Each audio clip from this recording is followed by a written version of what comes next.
Will anything come of this week's conversation on amalgamation?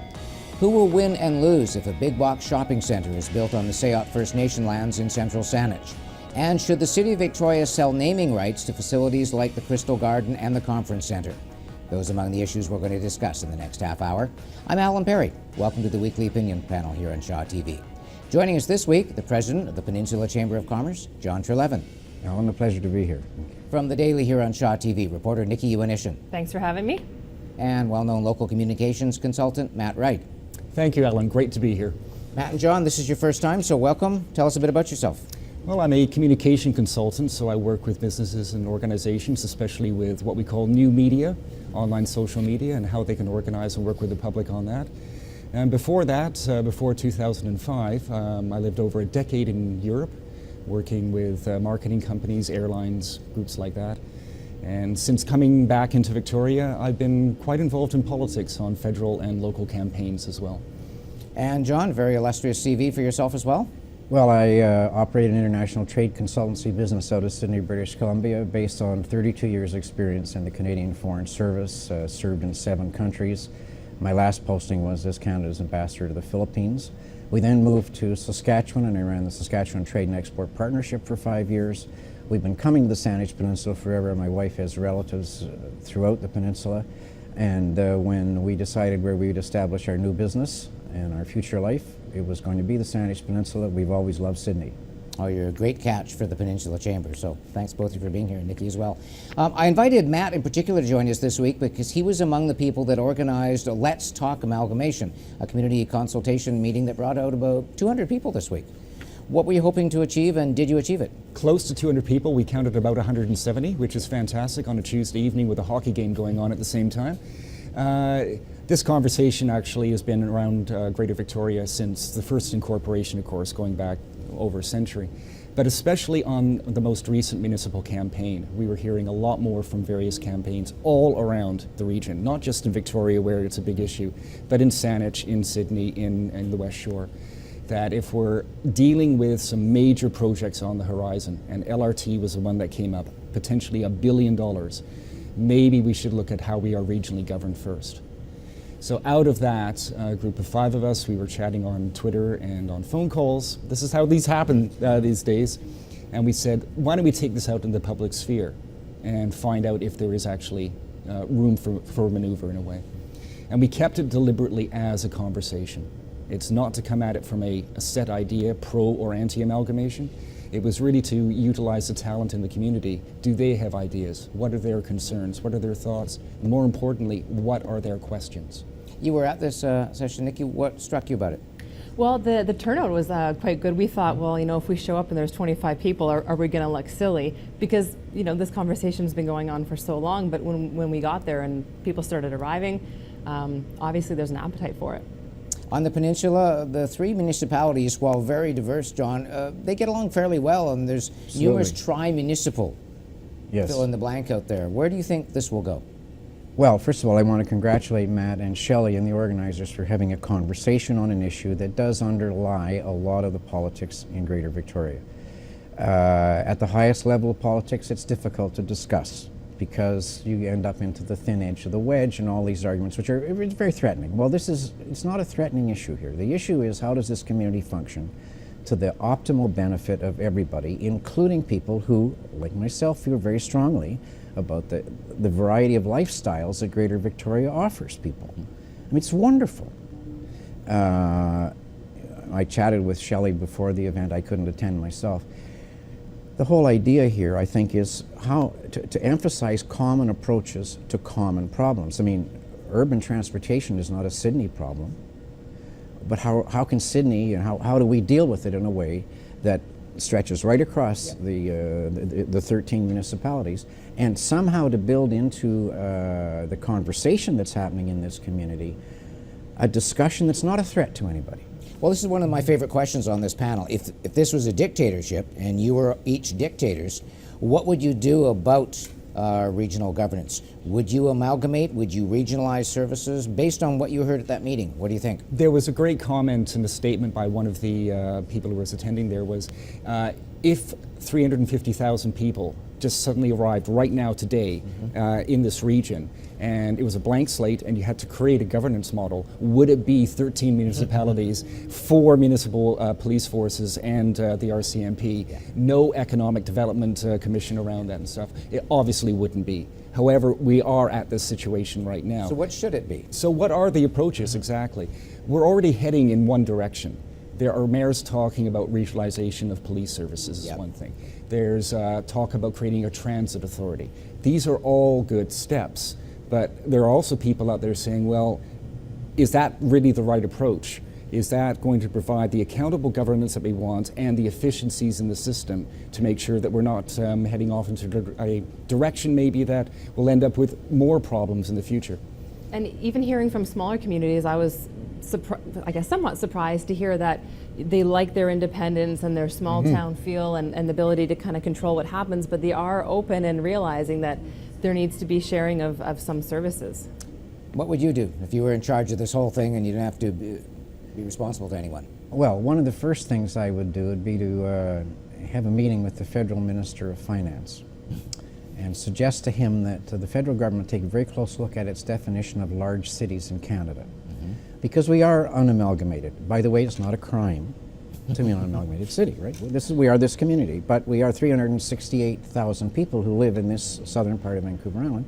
Funny thing that Victoria is not recognized as one of Canada's largest cities in the federal budget every year for infrastructure funds. But isn't that one of the reasons for amalgamations? Because do you really think they're going to change that? Or are we going to have to sit there and say, if we want to be treated this way, we've got to get our act together? But let me put it to you this way. The federal government has to deal with Victoria as it is, not Victoria as it sees fit. And I lived in Regina. I mean, Pat Fiacco, very dynamic mayor of that city. He was the chair of that group of, I think, 14 largest cities in Canada. And I love Regina, 180,000 people. But Victoria's 368. So the first thing I do is end a bit of a legal fiction and not use that as a way to challenge everybody on how this community shapes itself. We shape ourselves the way we wish to. Yeah. But we want to be recognized in law as Greater Victoria. And the federal government can do that. That they don't do it? There is a political clout issue, which I Yes. think is actually relevant here. Yeah. The province and the feds are probably liking the situation the way it is to a certain extent because it's divide and conquer. There is no Exactly. unity of purpose and unity of message to say this is our greatest need for the region. What they do get is from Victoria and Saanich and the West Shore individually going to the provincial level and to the And Ottawa. they just say, you get back to us when you agree. And, Right. And Shelley Gudgeon made a good point that Victoria's Inner Harbour is a perfect example of no common approach and no kind of coming together and saying, we need this. It's so fragmented. So if we skip forward 5 years, John, where do you think we'll be? What will be different in terms of governance here? Oh, I think that within 5 years' time, if this dialogue persists, which I hope that it will, the dynamic in this community will be how do we work together? You still Not think how we'll do we have the amalgamate. same number of police departments, municipalities? Police services is one of those services that you want to take a careful look at, why there are 5 and all that stuff. I mean, these are all difficult issues, but I'm hoping that the dynamic will be, we gotta solve these issues. And then, you know, there's lots of communities in the world that have individual expressions of lifestyle, but they don't all own their own sewer system. Before we move on, what happens next with this conversation? The conversation will continue, first of all. We're looking at different formats for meetings. And the second thing is putting a little bit more pressure, just personally and from the public, to our elected local officials and maybe petitioning the province at some point to have a study. Alan, could I just add another small point? I mean, not a small point. I think to your dialogue, you've got to add the fact that, first of all tax revenue for any jurisdiction comes from only one form of activity, a business transaction. All businesses are located in cities, towns, and municipalities. The BC Chamber has a very interesting process to identify 5 of the most business-friendly communities in British Columbia every year. What if Greater Victoria was designated? Greater Victoria, 13 communities were designated as as one of the top 5 business-friendly communities in the province. Won't happen. Langford will be the one in this area. But just a minute, go in together. Right? We're talking about common approaches. That would be a fun meeting to try and convene. We could do an entire panel just on this. Good discussion. Now, another of the big issues in the news this week is what's being proposed for the Saanich First Nation lands in Central Saanich. You're probably aware, but just in case you're not, this is the land basically on either side of the billboards as you head out the Pat Bay Highway after Island View approaching Mount Newton. Now, Property Development Corp., this is the same company that's working with the Tsawwassen First Nation on a mega mall near the Tsawwassen Ferry Terminal. They have teamed up with the Saanich First Nation. Their plan is to put in a big box mall there that would have 2 or 3 big box stores, possibly a Costco, 4 or 5 medium, and then a few smaller franchises there. So this opens up a whole can of worms, and I imagine that the business community, John, and the peninsula must be divided on this one. Well, I'm sure there are a variety of views. First of all, let's make it clear, this is a very ambitious project set against 2 years ago, a global economic meltdown that continues. It will be the marketplace that will determine the outcome of this proposal. I congratulate the community, of course, on having the courage to step forward in this way and paint their vision of their future. And it is, of course, quite remarkable that at the same time, the Tsawwassen First Nation is looking at the same kind of development. On one level, you've got to argue that whatever brings incremental visitors to the peninsula, whether from Greater Victoria or the mainland, is good. The peninsula is fantastic, anchored by Butchert Gardens, and on you go. But is this going to draw people out that would otherwise shop in Sydney? Is it going to draw people out of the already struggling Keating core in Central Saanich? What I would argue is it will, to succeed, it must draw people from Greater Victoria, because this is not being built for a population base of 37,000 people on the peninsula. It's being built for 368,000. And if a significant movement of shoppers come up to that mall, well, now they're in the Saanich Peninsula. How do we get them to Sydney is the issue. And that's, a lot of creative work can be done there. But and I'm sure things will change down the road, but at this point, is there an appetite or a need for another kind of shopping center in Greater Victoria? We've got Uptown and Langford and downtown. I'm sure it'll change down the road. You're almost the key. Would you go to, if this was there now, would you go to Juskin Town Centre as opposed to going to big box Langford?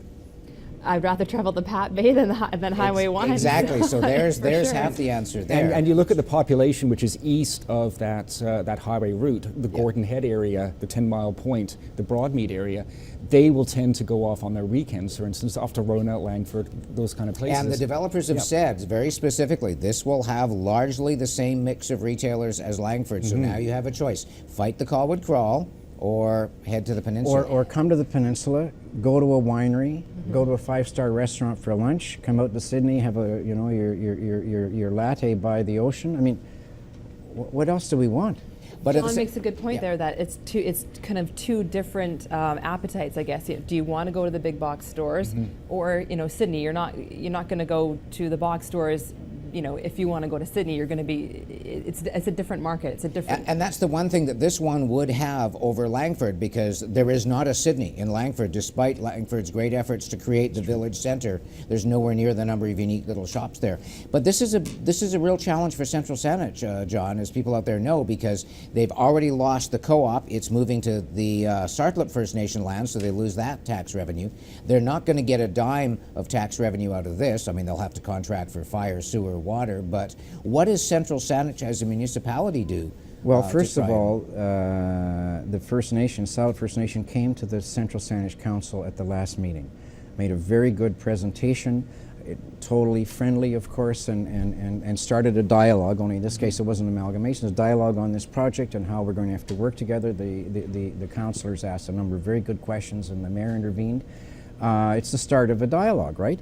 And there will be a need to cost and merge services to facilitate that commercial development.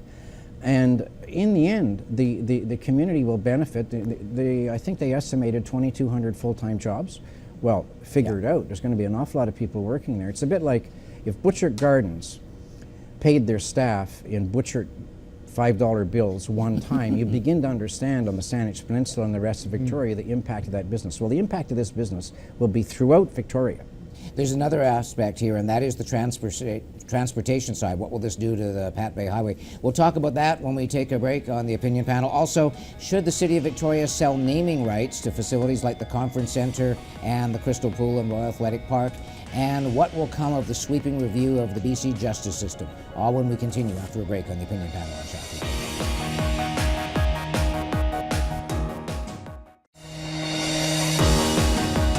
Welcome back to the opinion panel here on Shaw TV. If you're just joining us in the first half of our program, we talked about the amalgamation conversation that's been going on this week, also about the proposed big box mall on the Saanich First Nation in Central Saanich. Joining me, if you're just joining us, John Trelevin, the president of the Peninsula Chamber of Commerce, Nikki Uanishan, reporter on the Daily here on Shaw TV, and local communications consultant Matt Wright. If you want to see the first half of our conversation, you can use your program guide to scan ahead and see when Opinion Panel comes back on, or wait till the end of the show and we'll give you the rebroadcast times.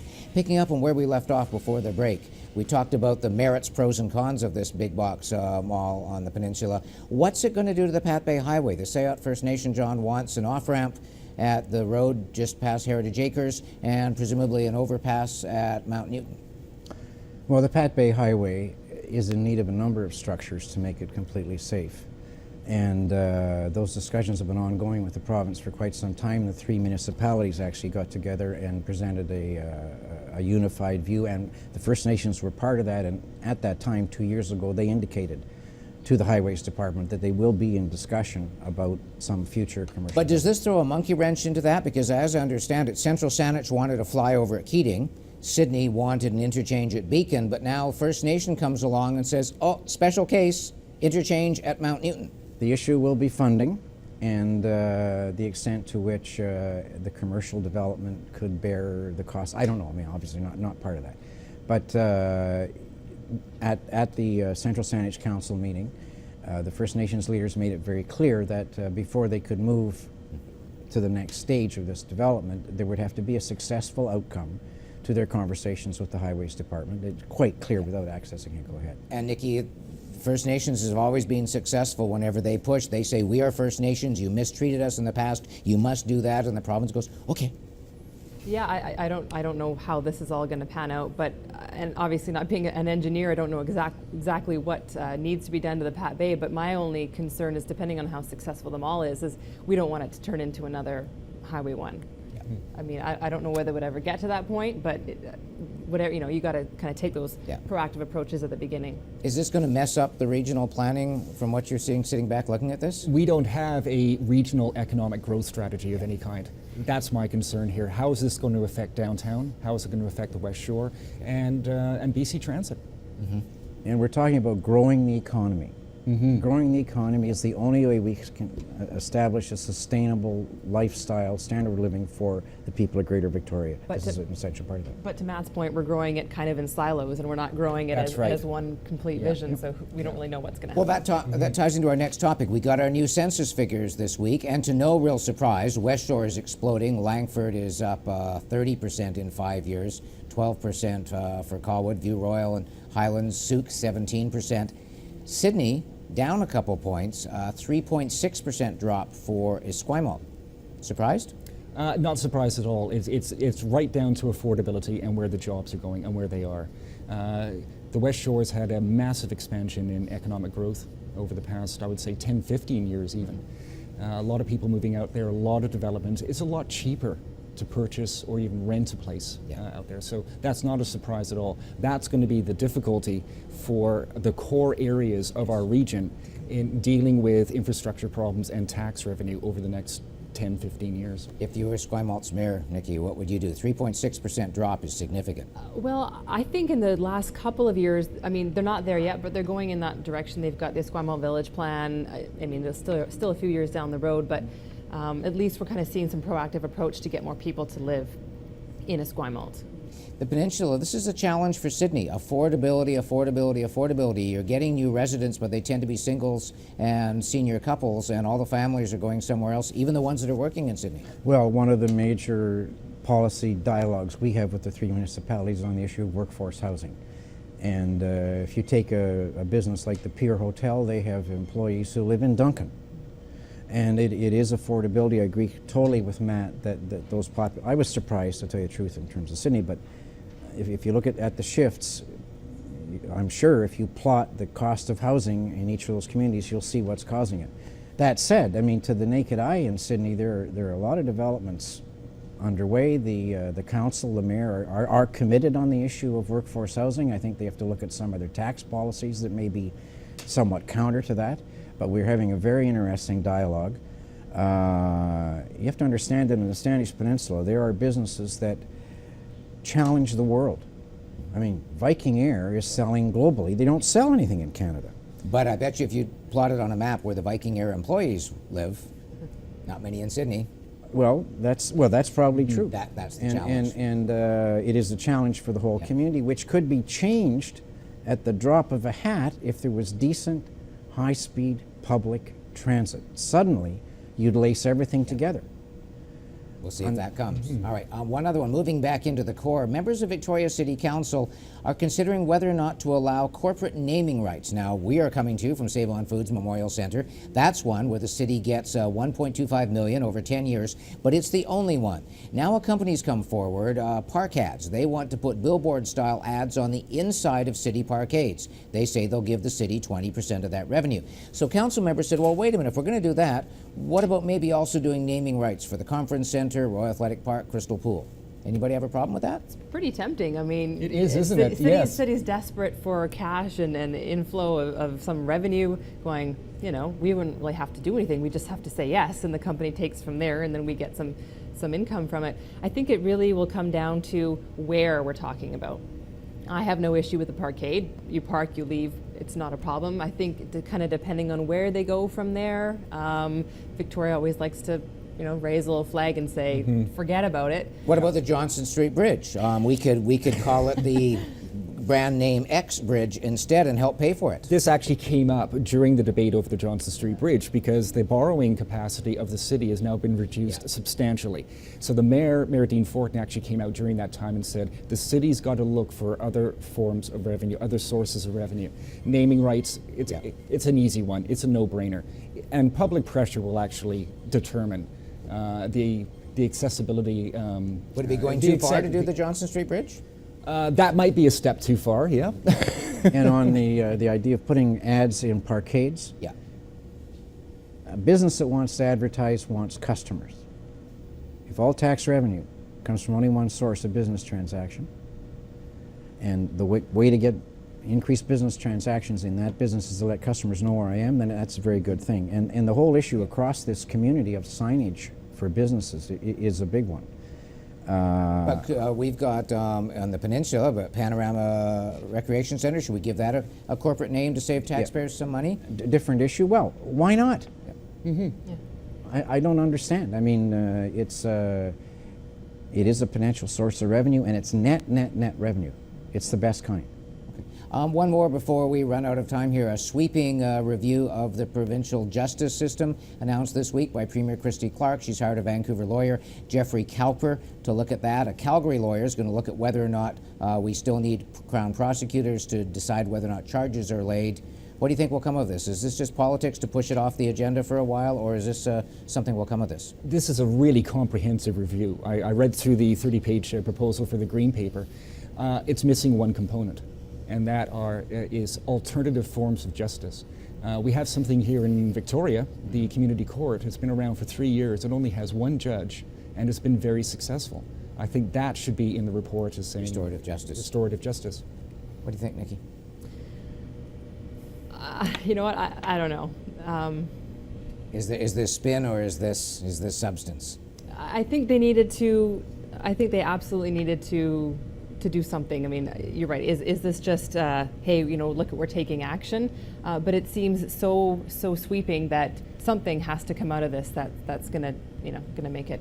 The Premier has said that the recommendations will come back this summer and legislation to do whatever needs to be changed will come this fall. This seems, John, to be largely money-driven, but at the same time the Premier says that confidence in the justice system is falling because of all these charges that are getting thrown out. Well, okay, plus we're against the background of the Chukansky tragedy.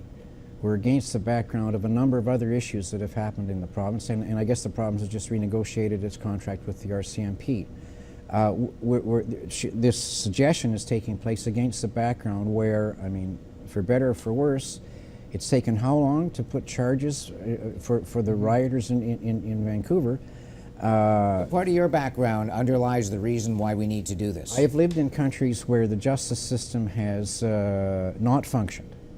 The reality is you cannot have a modern society without a fully funded, totally impartial police and justice system.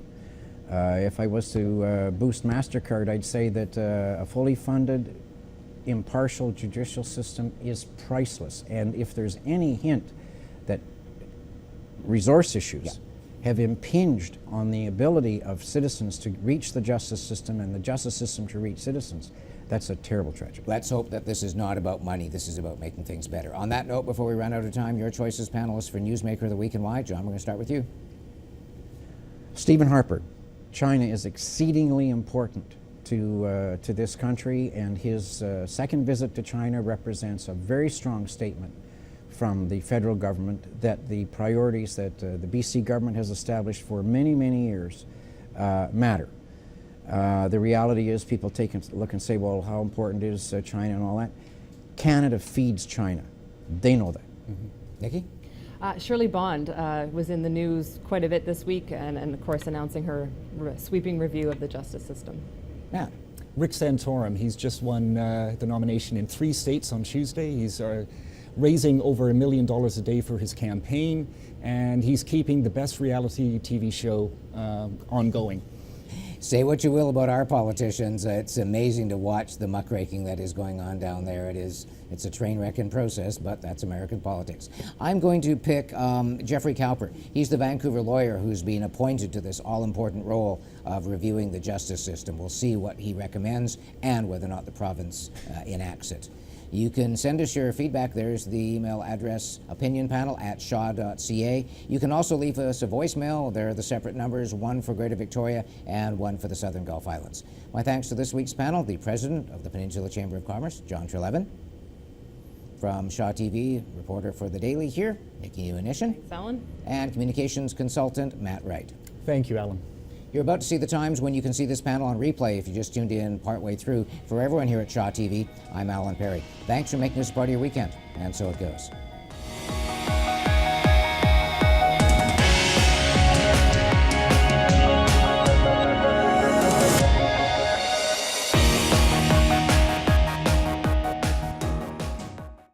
Producing over 9,000 hours of local programming every year. This is Shaw TV, your local voice.